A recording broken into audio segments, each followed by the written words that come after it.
Hello students, इस video में हम लोग इन पॉइंट्स को डिस्कस करेंगे। Guttation, bleeding, difference between guttation and transpiration and vaporisation. Okay, तो स्टार्ट करते हैं हम लोग फर्स्ट पॉइंट से। तो स्टूडेंट्स, पहला जो हमारा पॉइंट है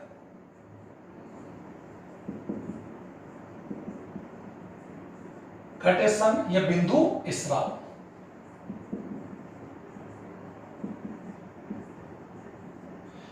सबसे पहले बता दूं सर, इट वर्ड या it term proposed first time by de Bary. Okay student, de Bary ने इसके बारे में सबसे पहले प्रपोज किया था। और ये गटेशन या बिंदु स्राव एक क्या पॉइंट है उसको मैं आपको एक्सप्लेन करके समझाना चाहूंगा कि जैसे प्लांट्स हम लोग जानते हैं कि जितने भी हमारे हायर प्लांट्स होते हैं, टेरेस्ट्रियल प्लांट्स हो, एक्वाटिक प्लांट्स हो या जीरोफाइट प्लांट्स हो, वो सभी रेगुलरली क्या करते हैं, सोइल से वाटर को एब्जॉर्ब करते हैं और उसी वाटर को ट्रांसपैरेशन से एक्सेस जो अमाउंट होता है उसको वेपोराइज करते हैं। लेकिन गटेशन एक ऐसी प्रोसेस है। सबसे पहले बात बता दूं कि ये एक ऐसा फिजियोलॉजिकल प्रोसेस है, फिजिकल प्रोसेस है जिसके अंदर प्लांट्स जो शाकीय प्लांट्स होते हैं, कुछ शाकीय प्लांट्स लाइक हर्ब, कुछ हर्ब जो होते हैं उन प्लांट्स की जो लीफ होती है, यानी प्लांट्स की जो लीफ के जो मार्जिनल पार्ट्स, राइट सर, यानी ये जो एपिकल पार्ट्स है या जो किनारे होते हैं, मार्जिनल पार्ट बोल सकते हैं या किनारे हो सकते हैं, इन किनारों वाले पार्ट्स हैं जो अक्षतिग्रस्त होते हैं, किसी प्रकार को इंजर्ड नहीं होते हैं, प्योर पार्ट होते हैं। इन पार्ट्स की तरफ प्लांट्स की लीफ से कुछ पानी की बूंदे, ओके, पानी की बूंदों के रूप में ये रिमूव करते हैं। इसी प्रोसेस को हम लोग बोलते हैं गटेशन या बिंदु स्राव। यानी कुछ शाकीय पादपों की किनारों या पत्ती के जो शीर्ष भाग है, यानी लीफ मार्जिनल या मार्जिनल पार्ट ऑफ लीफ के द्वारा ये पानी की कुछ बूंदें होती हैं, पानी को या बूंदों के रूप में रिमूव करते हैं। It is process called guttation. Okay, ये जो प्रक्रिया होती है, ये बिंदु स्राव की जो प्रक्रिया है, ये हम लोग अगर हमें भी डिफरेंट पढ़ेंगे, ये बिल्कुल ट्रांसपैरेशन से बिल्कुल डिफरेंट होती है। सबसे पहले डिफरेंट जो समझो, उसकी पहले मैं आपको बता दूं कि जो बिंदु स्राव की जो प्रक्रिया है, सबसे पहले बात तो ये होती है कि ये या तो किस में होगी, नाइट में होगी, यानी ठंडी जो नाइट होगी नाइट में होगी, या फिर अर्ली इन द मॉर्निंग यानी सनराइज यानी प्रातःकाल, morning, in the morning. Okay, समझे, एक बात समझिए। सो इस प्रक्रिया में या इस जो मेटाबॉलिक जो प्रोसेस हम लोग बात कर रहे हैं, ये प्लांट की जो लीव्स होते हैं उनके मार्जिनल पार्ट्स में एक विशेष प्रकार के ओपनिंग पार्ट होते हैं जिन्हें बोल सकते हैं हम लोग जलरंध्र, हाइडेथोर्स। हाइडेथोर्स यानी जलरंध्र होते हैं। ओके स्टूडेंट, यानी पत्तियों के जो किनारे होते हैं वहां पर स्टोमेटा की तरह एक ओपनिंग होता है। लेकिन स्टोमेटा में बताया था कि stomata is covered with two guard cells, but जो हाइडेथोर्स होते हैं, जो जलरंध्र होते हैं, वो एक्चुअल में किसी भी लिविंग सेल के द्वारा कवर नहीं होते हैं। जो सेल्स कवर करती है उनमें किसी प्रकार का कोई मोटाइल नहीं होता। अतः दे ऑलवेज यानी हमेशा दे आर ऑलवेज ओपन। सबसे पहला डिफरेंस होता है, ये हमेशा ओपन रहते हैं। इनके हाइडेथोर्स होते हैं पत्ती के हमेशा मार्जिनल पार्ट्स होते हैं, यानी पत्ती के किनारे पर मार्जिनल जो पार्ट्स होते हैं वहां पर पाए जाते हैं। इनके द्वारा जो पानी, जो एक्सेस वाटर होता है, वो एक्चुअल में बूंद के रूप में होता है। और ट्रांसपैरेशन में बात हम कर सकते हैं तो उसमें वाटर वेपर होता है, वो स्टोमेटा ग्रो होती है, हम लोग भी डिस्कस कर लेंगे। और हाइडेथोर जो होते हैं वो हमेशा ओपन होते हैं और ये प्रक्रिया नाइट में या फिर दिन, अर्ली इन द मॉर्निंग होती है।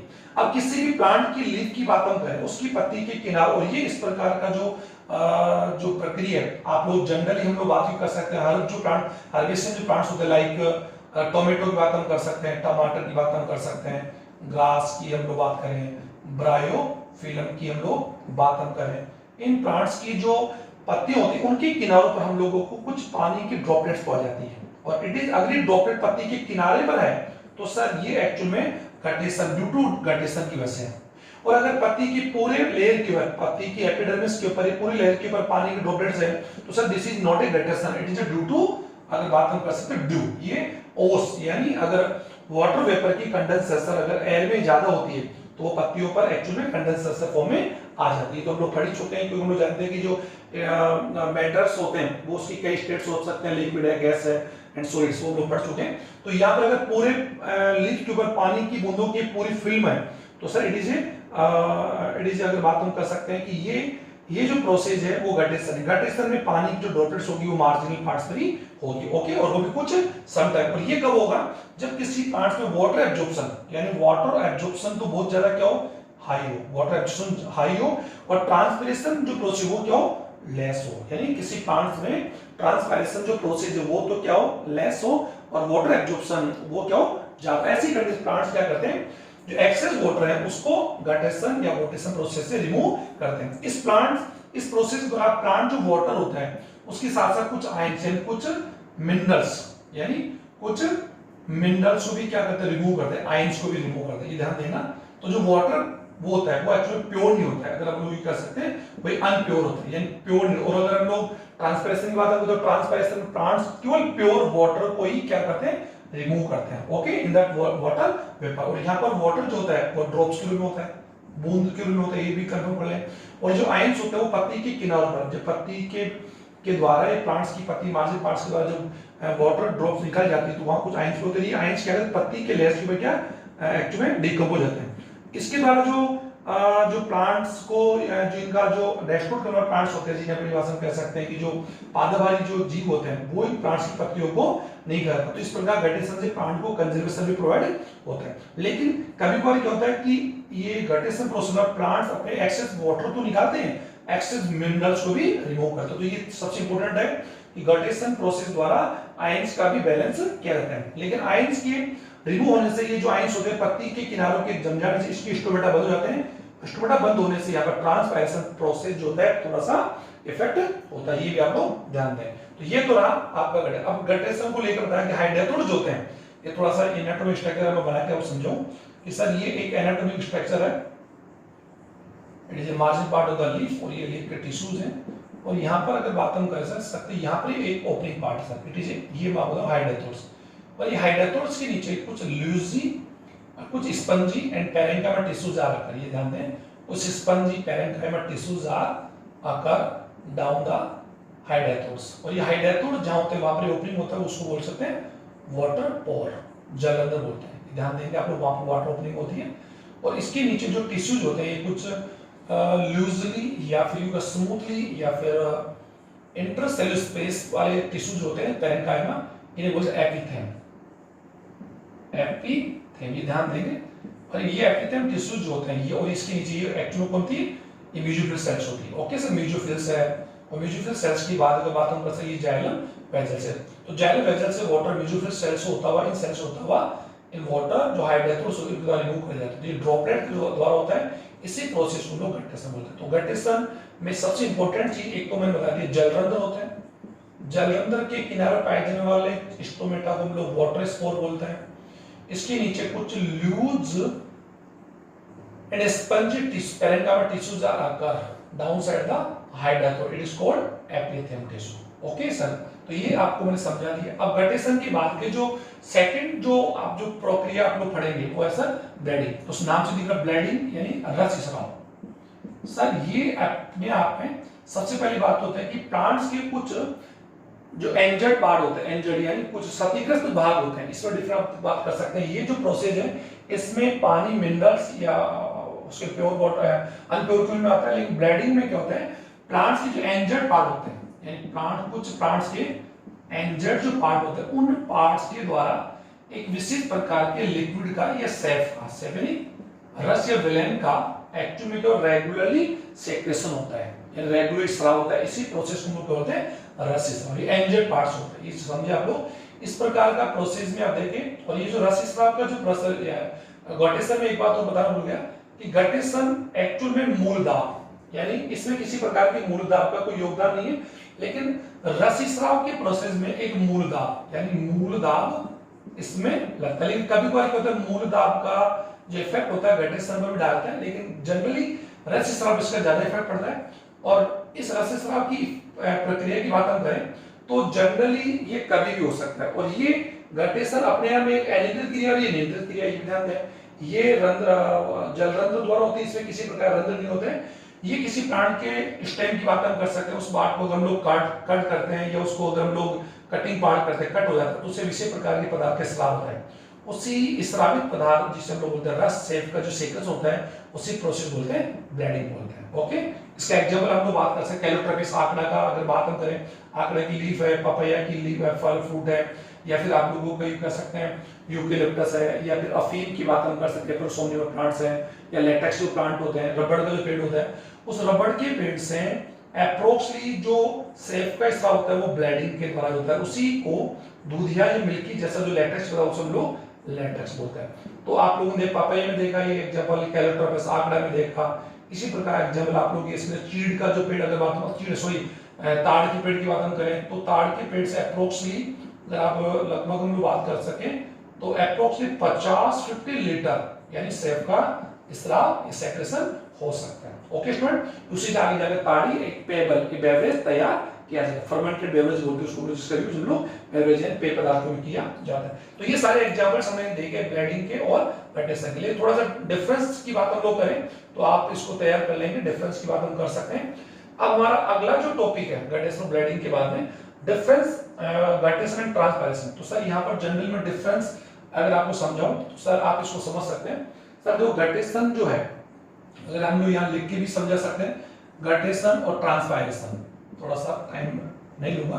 गटेशन का जो प्रोसेस होता है जनरली ये शाखीय प्लांट्स होता है, यानी हर्ब्स में होता है, हर्बेशियम प्लांट्स उनमें होता है। और ये प्लांट, ये सभी ऑल प्लांट्स में, all kind plants, all kind plants में होता है। सेकंड डिफरेंट की बात हम लोग करें कि इसमें जो गटेशन का जो प्रोसेस होता है वो स्टोमेटा, यानी ये एक्चुअली में हाई डेथोर्स यानी जलरंध्र द्वारा होता है, और ये प्रोसेस किससे होता है, स्टोमेटा। ओके, हाई डेथोर्स जो होते हैं वो एक्चुअल में क्या होता है कि ऑलवेज ओपन होता है, ये ध्यान देंगे। स्टोमेटा जो होते हैं डे इन डे में तो क्या होते हैं open, and in the night या एट द नाइट में क्या होते हैं क्लोज्ड हो जाते हैं, बंद हो जाते हैं। ओके, सबसे इंपॉर्टेंट बात है इस प्रोसेस में गटेशन में जो वाटर होता है वो एक्चुअली क्या होता है, प्योर नहीं होता है, यानी अनप्योर होता है। ध्यान देंगे, मतलब क्योंकि इसमें वाटर प्लस आयंस होते हैं, ये ध्यान दिया। इसके अंदर प्योर वाटर होता है, इसमें प्योर वाटर होता है। इसमें जो वाटर होता है वो एक्चुअली कौन से फॉर्म में होता है, ड्रॉप्स। इसमें ड्रॉप्स के में होता है, इसमें water vapour, in water vapour form में रिमूव होता है। सबसे इंपॉर्टेंट अगर बात हम कर सकते हैं, ये जो प्रोसेस है ये एक्चुअली नाइट या अर्ली इन द मॉर्निंग हो सकता है, और ये जो प्रोसेस होता है डे में होता है, डे द प्रेजेंस होता है लाइट, सन लाइट में। तो ये एक इंपॉर्टेंट, और ये जो प्रोसेस आपको ट्रांसपैरेशन जो है और ये जो गटेशन का जो आपको डिफरेंस मैंने आपको समझ लिया, जो गटेशंस में जो हाइड्रोथोर्स या जो जलरंध्र होते हैं वो मार्जिनल पार्ट्स में होते हैं, ये एक्चुअली में जो एपिडर्मिस होती है लोअर अपर उसके सेल्स के बीच में पाए जाते हैं। ओके स्टूडेंट, तो ये जनरली कुछ डिफरेंस है गटेशन और इसमें ट्रांसपैरेशन। तो ये दोनों ही प्रोसेस आप लोग देख पा रहे हैं। अब यहाँ पर हम कह सकते हैं एक डिफरेंट हो रहा है कि गटेशन प्रोसेस में रूट जो प्रेशर है वो एक्चुअली इन्वॉल्व होता है, ट्रांसपैरेशन में मूल रूट जो प्रेशर उसका कोई इन्वॉल्वमेंट नहीं है। ओके, आगे हम लोग बढ़ते हैं, और मैं बता दूं ब्लेडिंग में भी जो रूट्स जो प्रेशर है वो इन्वॉल्व होता है, लेकिन सब प्लांट्स में नहीं, कुछ प्लांट्स में होता है, कुछ प्लांट्स में नहीं होता। लेकिन ये इंजर्ड पार्ट से होगा और ये हेल्दी पार्ट से होगा, यानी इसका इंजर्ड पार्ट से कोई कांटेक्ट नहीं। अब सर हमारा जो लास्ट जो टॉपिक वो है डिफरेंट बिटवीन ट्रांसपैरेशन एंड वेपोराइजेशन। तो सर मैं इसको वैसे ट्रांसपैरेशन की बात हम कर सकते हैं, it is a biological process, ये तो आपने पढ़ाई होगा, it is a biological process यानी जैविक क्रिया है। और sir it is a physiological process, physiological process यानी ये भौतिक क्रिया। सबसे पहला डिफरेंट ट्रांसपैरेशन कंडीशंस की अगर बात हम कर सकते हैं, ये जैविक क्रिया यानी भौतिक क्रिया। ट्रांसपैरेशन जो है प्लांट्स की जो लीव्स के स्टोमेटा के द्वारा होता है इसमें, और ये किसी भी फिजिकल सरफेस यानी कोई सरफेस हो सकता है, लाइक कोई पोर्ट हो सकता है, कोई बॉल हो सकती है। और वेपोराइजेशन की बात हम कर सकते हैं, ये एक्चुअली वेपोराइजेशन की बात हम पढ़ें तो vaporisation is surface process, surface से होता है, क्योंकि सरफेस एरिया जितना बड़ा होगा उतना ही वेपोराइजेशन बड़ा ज्यादा होगा। और वेपोराइजेशन में भी हम लोग जान सकते हैं कि जो वाटर जो होता है लिक्विड कन्वर्ट इनटू या लिक्विड चेंज इनटू गैस या वेपर फॉर्म, और इसके अंदर हमें किसकी आवश्यकता पड़ती है, बॉइलिंग की जरूरत पड़ती है, यानी हीट की जरूरत पड़ती है। तो वो भी यहाँ पर हो रहा है। दोनों ही प्रोसेस की बात हम कर सकते हैं, इसमें जो प्लांट्स होते हैं वो अपने टेम्परेचर कंट्रोल करते हैं। वेपोराइजेशन प्रोसेस से जिस सरफेस या जिस बॉडी जहां पर ये वेपोराइजेशन हो रहा होगा उस जगह एक्चुअली में टेम्परेचर क्या हो जाएगा, लेस हो जाएगा, कम हो जाएगा, डिक्रीज हो जाएगा। इससे वहां पर भी हमें क्या फील होगा, कूलिंग। इसका एग्जांपल हम लोग ले सकते हैं जब स्वेट हमारी बॉडी से स्वेटिंग होता है गर्मियों के दिनों में, तो गर्मी बहुत ज्यादा हीटिंग आती है, हीट की वजह से हम लोग जानते हैं कि क्या बोलते हैं उसको, स्वेटिंग ज्यादा होती है। स्वेटिंग आने से जो पसीना होता है वो बॉडी पे आता है और वेपोराइज हो गए, रिमूव होकर एटमॉस्फेयर में या एनवायरनमेंट में डिफ्यूज हो जाता है और हमारी बॉडी का जो टेम्परेचर होता है वो क्या होता है, थोड़ा सा डिक्रीज और वी फील कूल, हम लोग ठंडा महसूस करते हैं। उसी प्रकार एक मटके की बात, हम कोट की बात हम कर सकते हैं। मिट्टी का मटका जो पानी होता है वो मटके का पानी ठंडा होता है, या फिर हमारा जो कूलर होता है, कूलर से हमें यूँ कर सकते हैं कि ठंडी हवा मिलती है तो पंखे से नहीं मिलती। तो उसका सभी जो रीजन्स है वो सारे के वेपोराइजेशन, क्योंकि वेपोराइजेशन में सबसे इंपॉर्टेंट बता दिया था कि वेपोराइजेशन में जितनी आपकी विंड की जो हवा की जो स्पीड होगी वो जितनी ज्यादा होगी वेपोराइजेशन ज्यादा होगा, सरफेस एरिया ज्यादा होगा वेपोराइजेशन ज्यादा होगा, टेम्परेचर की बात, टेम्परेचर जितना ज्यादा होगा वेपोराइजेशन उतना ही ज्यादा होगा। और एक सबसे यू कह सकते हैं, और एक एटमॉस्फेयर में जितना, अगर आपके एटमॉस्फेयर में जितना वाटर वेपर ज्यादा होगा, वाटर वेपर अगर ज्यादा होगा तो वेपोराइजेशन क्या होगा, कम होगा। तो ये कुछ फैक्टर्स हैं जो अफेक्टिंग द वेपोराइजेशन। एक ट्रांसपायरेशन और वेपोराइजेशन में मेनली जो डिफरेंस है वो एक फिजिकल का एंड बायोलॉजिकल का। तो ये आपको समझ गए होंगे, इस दोनों ही फॉर्म में के अंदर वाटर का वेपर चेंज, वाटर जो लिक्विड वाटर था उसको वेपर में चेंज किया था। तो sir these are several difference between transpiration and vaporisation. तो इस चैप्टर में हम लोगों ने कुछ डिफरेंसेस पढ़े और ये चैप्टर में अब लास्ट जो पॉइंट्स बचेंगे हम इसको नेक्स्ट वीडियो डिस्कस कर लेंगे। तो इससे रिलेटेड जितने भी क्वेश्चंस होते हैं आप उनको अपने कॉपी में फिल करेंगे। Thank you.